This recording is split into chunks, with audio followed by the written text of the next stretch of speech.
आज आपल्या व्हिजन 2029 या नवीन विकासाच्या पर्वाकडे वाटचाल करत असताना आज जो कार्यक्रम या ठिकाणी आयोजित करण्यात आला त्याकरता तमाम आपले नगरकर आज या कार्यक्रमाच्या निमित्तानं उपस्थित झालेले आहेत। उपस्थित जणांचं सर्वच मान्यवरांचं मी आपलं मनपूर्वक या ठिकाणी हार्दिक असं स्वागत करतो। आज आपल्याकडं हा एक व्हिजन डॉक्युमेंट ही मांडत असताना मागच्या 5 वर्षापूर्वी देखील असंच एक व्हिजन डॉक्युमेंट हे आपल्याकडनं सादर करण्यात आलं होतं। प्रत्येक शहरवासियांची एक भावना असते की निवडणुकीला ज्यावेळेला आपण सामोरे जातो, मतदार म्हणून आपण ज्यावेळेला मतदान करतो, तर निश्चित आपल्या प्रत्येक मतदाराच्या एक माफक अपेक्षा असतात, एक जनभावना असते आणि त्या भावनेच्या आधारावरती आपण अपेक्षा ठेवून मतदान एक मोलाचं असणारं एक दान हे आपण आमच्यासारख्या कार्यकर्त्यांच्या पाठीमागं एक शक्ती मतदान रूपी उभा करत असता। आणि म्हणून ही मतदान रूपी ज्यावेळेला आपण शक्ती उभा करता तर त्याच्या माध्यमातून आपल्यालाही 5 वर्ष हे कुठेतरी आपल्याला वाटतं की आपण जे आपलं बहुमोल असणारं हे मौल्यवान असणारं जे मतदान दिलेलं आहे तर त्याच्याकरता आपण दिलेला हा व्यक्ती हा कशा रीतीने काम करतो हे आपल्याकडं म्हणजे या कोणाकडे ह्या विषयाकडे कोणाचं लक्ष नसायचं। लोकांची फक्त मागणी काय असायची, आम्हाला पाणी येत नाही, आम्हाला रस्ता नाही, आम्हाला लाईट नाही, आम्हाला कचरा उचलला गेला पाहिजे, छोटं मोठं एखादं उद्यान केलं पाहिजे, या 4-5 माफक अपेक्षा असायच्या। पण आज त्याच्या पलीकडे जाऊन आज शहरामध्ये हे सगळे काम आज आपण करतोय। सिनानीचा विषय कोणाच्या कुणी मागणी नव्हती, पण आज कुठेतरी भौगोलिकदृष्ट्या त्याचा विचार केला पाहिजे, तो आपण केला। त्याच्याकरता आराखडा बनवावा लागतो, त्याच्याकरता सातत्याने पाठपुरावा करावा लागतो। LED लाईटचा प्रकल्प आहे, याचा प्रस्ताव बनावा लागतो, त्यावरती काम करावं लागतं, त्याचा पाठपुरावा करावा लागतो। हे सगळं काम हे आज आपण सातत्याने एक वेगळे व्हिजन ठेवून हे केलेलं आहे। रस्त्यांचं देखील जे काम आज सुरू झालंय तर आज हे जे आपण पाहतोय हे आपल्याला पुढच्या भविष्याच्या किमान 15-20 वर्ष तरी एक रस्ता झाल्यानंतर पुन्हा अडचण आली नाही पाहिजे। आणि वरचा जरी खराब झाला तर तो खचणार नाही, कारण आपण पाहतो की वरच्यावर जर खराब झाला तर खालचा लेअर असतो तो कधी खराब होत नाही। वरचा लेअर जर काढला तर तो पुन्हा तेवढ्यामध्ये दुरुस्त होतो, पुन्हा 10-15 वर्ष चालतो। म्हणजे असं असा सावित्रीबाई फुलेंचा सावित्रीबाई फुलेंनी या भारत भूमीमध्ये एक वेगळी महिलांकरता एक शिक्षणाच्या माध्यमातून एक वाट मोकळी केली आणि म्हणून महिला हळूहळू पुढे यायला लागल्या, शिक्षण घेऊ लागल्या, घरातून 4 भिंतीतून बाहेर पडू लागल्या, चूल आणि मूल या विषयापासून पुढे येऊ लागल्या। म्हणून आज वेगवेगळ्या IPS अधिकारी असू, IAS अधिकारी असू तर देशाच्या सर्वोच्च पदापर्यंत महिलांचं एक वेगळा प्रभाव आपल्याला पाहायला मिळतो। आणि आज ह्या देशातल्या असणाऱ्या सरकारने म्हणजे विशेष करून मोदी सरकारने आज ऐतिहासिक निर्णय जो घेतला ह्या लोकसभेच्या निवडणुकीच्या अगोदर, कुठला ऐतिहासिक निर्णय घेतला की या देशाच्या सर्वोच्च लोकसभेच्या सभागृहामध्ये 50% महिलांचं आरक्षण आणण्याचं जे काम केलं तर ते फक्त आणि फक्त सावित्रीबाई फुलेंच्या विचारांमुळे ते केलं आहे। आणि येणाऱ्या काळामध्ये आपल्याला देशाचं सर्वोच्च लोकशाहीचं असणारं एक मंदिर, लोकसभेचं भवन ज्याला विस्टा नाव दिलंय, त्या विस्टा सभागृहामध्ये आपल्याला पुढच्या काळामध्ये महिला दिसणार आहेत। आणि म्हणून आपल्याला पुढच्या काळामध्ये ह्या महिलांच्या सक्षमीकरणाकरता छोटे छोटे जे बचत गटापासून तर अगदी महिला ज्या व्यावसायिक आहेत, उद्योजक आहेत, तर त्यांच्यापर्यंतची वेगळी संकल्पना राबवण्याकरता आपल्याला तो प्रयत्न करायचा आहे। आणि म्हणून आज असणाऱ्या महाराष्ट्रामध्ये कार्यान्वित असणाऱ्या महायुती सरकारच्या माध्यमातून देखील तसाच एक प्रयत्न केला गेला। याचं काम जे मग सांगितलं की ते असे चौक आता आपल्याकडे होणार आहे। ह्याच्यामधले काही संकल्पचित्र आहेत ते आपण आता वेगवेगळ्या ठिकाणी आपण करतोय, काही शासनाच्या मदतीने, काही लोकसहभागातून आहेत। त्याची मान्यता आपल्याला महानगरपालिकेमधून आता आपल्याला सुरू झालेली आहे। बाजारपेठेत जसं मगाशी मी सांगितलं की शहर 2 वेशींच्या आतमध्ये शहर होतं, तिथं असणारा गंज बाजार, त्या बाजारामध्ये महानगरपालिकेची आरक्षित असणारी रिझर्वेशनची जागा, तिथं भाजी मार्केट म्हणून रिझर्वेशन आहे। आणि तिथं देखील आता येणाऱ्या काळामध्ये एक चांगलं भाजी मार्केट, की जिथं आज आपल्याला कुठेही रस्त्यावरनं भाजी घेता, एक गंज बाजारात झालं, पण नगरच्या वेगवेगळ्या भागांमध्ये एक भाजी मार्केट निर्माण करण्याचा आपला एक प्रयत्न आहे. ते देखील आपण अशा धर्तीवरती आपण करणार आहोत. हे सावडी व केडगावचे अशा प्रकारचे आहेत. हे केडगाव भागामध्ये, केडगाव उपनगरामध्ये एक जागा आपल्याला महानगरपालिकेच्या मालकीची, हा देखील एक आराखडा, हा शासनाकडे आपण जसं 2 आराखडे हे शासनाच्या मदतीने आपल्याला मान्यता मिळाली. 10-12 कोटी रुपयाचा निधी शासनाकडून आलाय गंगा उद्यानच्या मागच्या बाजूला आणि सारसनगरच्या भागामध्ये. तसं आता 3रं उपनगर जे केडगावचं उपनगर आहे, त्या केडगावच्या उपनगरामधला हा आराखडा आपण मान्यता करता पाठवलेला आहे. आणि हे कसं एक वेगळं संकल्पचित्र आपल्याकडे आहे. आज सगळ्या उपनगरांमध्ये, तसं आम्ही मागच्या देखील सांगितलं की आपल्याला उद्यानं करायचे आहेत, तर तसं हे उपनगरांमध्ये डिझाईन हे आपण बनवून शासनाकडून आपल्याला संपूर्ण निधी आणण्याचा प्रयत्न चालू आहे. आज आपण पाहतो की एक नगरला बऱ्याच वर्षापासून चर्चा होती की उड्डाणपूल झाला पाहिजे. त्याच्या बरेच वर्ष राजकारण झालं. बरेच वर्ष राजकारण करत असताना त्याच्यावरती बऱ्याच लोकांनी निवडणुका देखील काढल्या, पण निवडणुकीच्या माध्यमातून कुठेतरी ते पूर्ण झालं नाही. त्याच्यावरती अनेक वेळेला जसं पाहायला गेलं तर काही लोकांनी सांगितलं की आता हे होऊन देत नाही, ते होऊन देत नाही, पण त्याच्या मागची कारणं ही खरं तर वेगळी होती.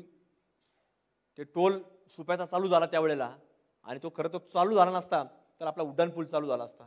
पण हरकत नाही, आता त्याच्यावरती जुन्या ते मन आहे ना मराठीमध्ये, ते कोळसा किती उघडतं ते काळात निघणार. त्यामुळे जुन्या विषयाला आपल्याला न जाता आपल्याला पुढं जायचं. पण जसा एक उड्डाणपूल झाला आहे, तर तसे अजून एक छोटे चौकांमध्ये, म्हणजे आपला DSP चौक असेल तिथलाही पूल आपला मंजूर झाला आहे. त्याच्यानंतर पुढे MIDC जाणारा सन फार्मा चौक आहे, तिथंही मंजूर झाला आहे. आणि MIDC मधलाच सह्याद्री चौकातला जवळपास 3 उड्डाणपुलं 3 चौकांमध्ये मंजूर झालेले आहेत. त्याचं DSP चौकातला आपण पाहिलं असेल काही लोकांनी.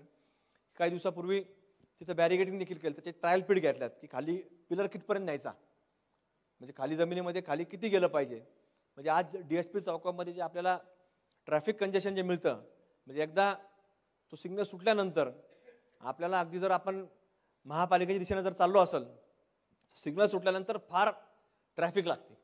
पण ज्यावेळेला आउटडाऊन पूल होईल तर आपल्याला सिटी लॉनपर्यंत, दसरनगर चौकापर्यंत जाऊसपर्यंत आपल्याला कुठेही कंजेशन मिळणार नाही, कारण गाड्याच थांबणार. ज्याला पुढं जायचं तो ब्रिजवरनं जाणार आहे.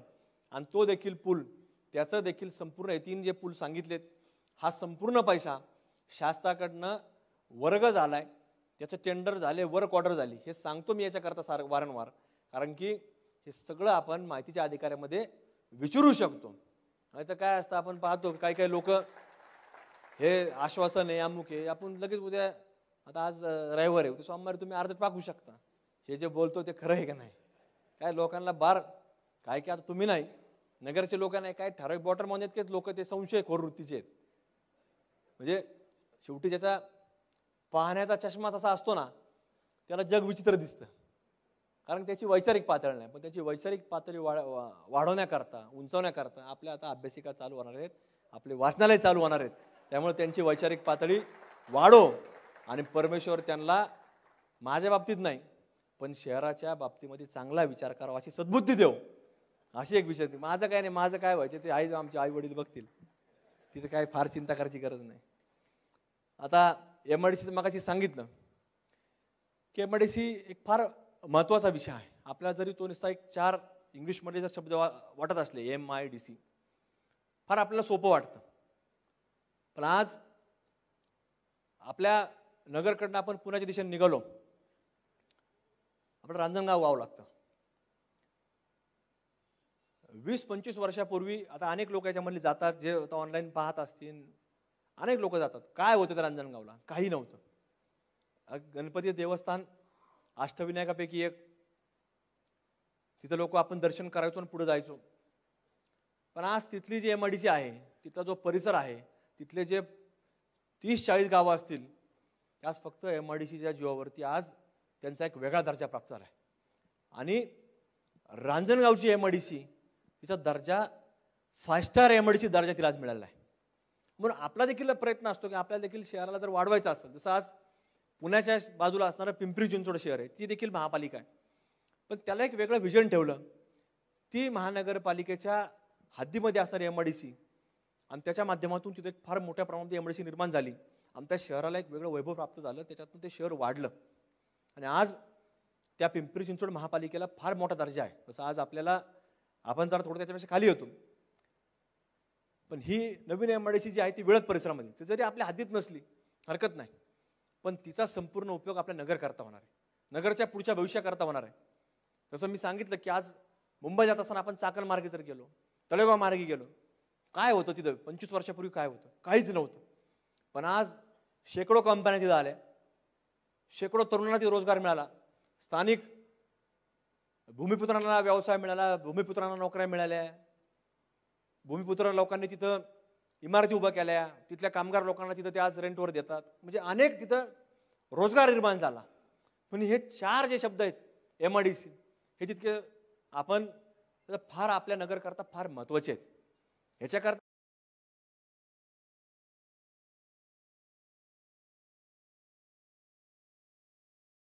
आपल्याला व्हिजन ठेवत असताना एक पोल्युशन फ्री शहर कसं करू शकतो, जसं लोक आज पुढाकार घेत आहेत, इलेक्ट्रिक व्हेकल्स घेत आहेत, तसं आपल्याला पब्लिक ट्रान्सपोर्ट सर्व्हिस ही देखील आपल्याला इलेक्ट्रिक करण्याच्या दृष्टिकोनातून एक पहिलं पाऊल हे तुमच्या सर्वांच्या विचारानं आमच्यासारख्या कार्यकर्त्यांनी आज या क्षेत्रामध्ये टाकलेलं आहे.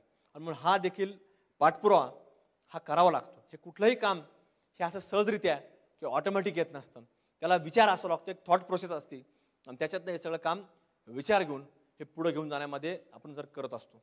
आज ही महानगरपालिकेत जवळपास पिंपळगाव माळवी परिसरामध्ये एक मोठं क्षेत्र आहे, त्याच्यावरती महानगरपालिकेचं नाव नव्हतं, पण मागच्या 7-8 वर्षापूर्वी त्याच्यावर महापालिकेचं नाव लागलं आणि त्याच्यावरती आमचा आता प्रयत्न आहे की जसं मागच्या काळामध्ये त्यांनी ठराव केला तुम्ही की तिथं फिल्म सिटी करण्याचा किंवा अम्युजमेंट पार्क करण्याचा, अशा वेगवेगळ्या तिथं प्रयत्न आहेत. त्याच्यामध्ये देखील आपला प्रयत्न आहे की काहीतरी तिथे वेगळं करता आलं पाहिजे. याच्यानं ते महाराष्ट्रामध्ये एक वेगळं नाव आपल्या शहराचं झालं पाहिजे, असा एक प्रयत्न आहे. तो प्रयत्न देखील आमचा त्या बाबतीमध्ये असा अनेक कामांच्या बाबतीत प्रयत्न आहे, त्यात यश आलंय. तसं याच्यामध्ये देखील आपला प्रयत्न आपण सोडलेला नाही, थांबवलेला नाही. आज आपण पाहतो की तुम्हाला मागाशी सांगितलं जवळपास 150 कोटी रुपये आपल्याला आले. मला खात्री आहे की मोठ्या संख्येने तुम्ही आमच्या मागे उभा राहताल आणि तुम्हाला देखील एक खात्री देतो की ज्या विश्वासानं तुम्ही आमच्या खांद्यावर जबाबदारी टाकता, त्या विश्वासाला मी संग्राम जगताप कधीही त्या विश्वाला कधीही तडा जाऊन देणार नाही. त्या विश्वासाला कायम पात्र राहील आणि तो विश्वास कायम टिकून ठेवल आणि या नगरच्या बाबतीमध्ये एक स्वतःच्या कुटुंबाप्रमाणे, एक त्या कुटुंबातल्या अनेक लोकांनी मला अगदी लहान भावाप्रमाणे, काही लोकांनी मुलाप्रमाणे, काही लोकांनी भावाप्रमाणे जे मला आज सांभाळलंय, तर त्याच विश्वासानं आम्ही सगळं काम हे पुढे घेऊन जाऊ आणि येणाऱ्या पिढीला निश्चित अभिमान वाटेल की ज्या वेळेला तो काळ पुढे जाईल तो सांगेल की संग्राम जगताप इथं होता आणि यांनी या नगरचं निश्चित एक नाव उंचवण्याचं काम या महाराष्ट्रभर केलंय. अशा एक खात्रीनं या नगरचं एक विकास रथ, एक विकासात्मक काम हे पुढे घेऊन जाण्याकरता मी काम करत राहील, अशी तुम्हाला या निमित्तानं ग्वाही देतो. आणि अजून एक सांगतो शेवट जाता जाता की जोपर्यंत आमच्या शरीरामध्ये प्राण आहे तोपर्यंत तुम्हाला सांगतो की फक्त आणि फक्त नगर शहराकरताच काम करत राहील, अशी एक ग्वाही तुम्हाला या कार्यक्रमाच्या निमित्तानं व्यक्त करतो आणि आपल्या सर्वांची रजा घेतो. 20 तारखेला मात्र फक्त आपण सर्वांना विनंती करतो की आपण सर्वांनी सकाळी 7 ते सायंकाळी 6 पर्यंत ही मतदानाची वेळ आहे. आपला अनुक्रमांक नंबर आणि चिन्ह, तर आपण सर्वांना विनंती आहे की आपण सर्वांनी माझ्यासारख्या काम करणाऱ्या कार्यकर्त्याच्या पाठीमागं मतदान रूपी उभा राहावं. आपण एवढीच विनंती करतो. आपण सर्वांची रजा घेतो.